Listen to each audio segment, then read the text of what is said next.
ചെറിയ കുട്ടികൾ പലപ്പോഴും മൂക്കിൽ അന്യവസ്തുക്കൾ ടോപ്പിയിലെത്താറുണ്ട്. വളരെ രസകരമായിട്ടുള്ള ഫോറിൻ ബോഡികൾ പലപ്പോഴും നമുക്ക് മൂക്കിൽ നിന്ന് കിട്ടാറുമുണ്ട്.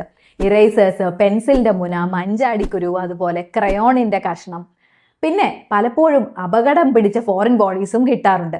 ബട്ടൺ ബാറ്ററി, അതുപോലെ തന്നെ കാന്തം, യു ഷേപ്പിലുള്ള മാഗ്നറ്റുകൾ, പിന്നെ സൂപ്പർ ഗ്ലൂ പോലെയുള്ള പശ, ഇതൊക്കെ മൂക്കിലിട്ട് വികൃതി കുട്ടികൾ വരാറുണ്ട്.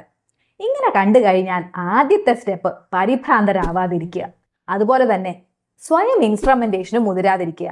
പല അമ്മമാരും ചെയ്യുന്നത് വിരലിട്ട് മൂക്കിൽ നിന്ന് തോണ്ടിയെടുക്കാൻ ശ്രമിക്കും. പിന്നെ പല വീടുകളിലും ട്വീസേഴ്സ് ഉണ്ടാവും. വളരെ ചെറിയ ഈ ട്വീസേഴ്സ് ഉപയോഗിച്ച് മൂക്കിൽ നിന്ന് ഇത് എടുക്കാൻ ശ്രമിച്ചാൽ പലപ്പോഴും പിന്നിലേക്ക് ഈ ഫോറിൻ ബോഡി തെന്നിപ്പോവും. അതുപോലെ തന്നെ പച്ചക്കറി പോലത്തെ ഫോറിൻ ബോഡിയൊക്കെ ആണെങ്കിൽ ചിലർ വെള്ളം ഒഴിച്ച് അതിനെ തള്ളി നീക്കാൻ ശ്രമിക്കും.